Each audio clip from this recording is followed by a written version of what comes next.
తమిళనాడు కర్ణాటక మధ్య కావేరీ జల వివాదం మరింత ముదిరింది. తమిళనాడుకు నీటిని విడుదల చేయాలని కావేరీ అథారిటీ ఆదేశాలు జారీ చేసినప్పటికీ కర్ణాటక ప్రభుత్వం చొక్క నీటిని కూడా విడుదల చేయలేదని డీఎంకే ఎంపీలు పార్లమెంట్ ఆవరణలో ధర్నా చేపట్టారు.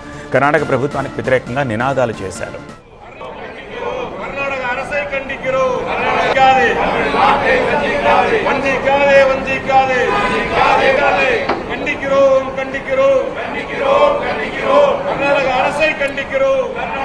కావేరీ జలాల విడుదల కోసం తంజావూరులో రైతులు భారీ ధర్నా చేపట్టారు. డీఎంకే ఎమ్మెల్యే ఉదయనిధి ఈ ధర్నాకు హాజరయ్యారు. సీఎం విజయ్తో పాటు మంత్రులపై తీవ్రస్థాయిలో విరుచుకుపడ్డారు ఉదయనిధి.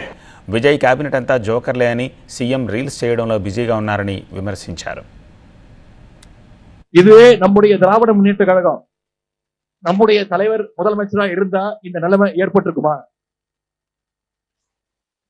நம்ம தலைவர் இந்த நிலைமை ஏற்பட விட்டுருப்பாரா? இன்னைக்கு குருவைய காப்பாற்ற முடியல. சம்பா என்ன நிலைமை ஆகுமோன்னு விவசாயிகள் தவிச்சிட்டு இருக்கிறாங்க. இது ஏதோ ஒரு சாதாரணமான கிடையாது. இன்னைக்கு இருக்கக்கூடிய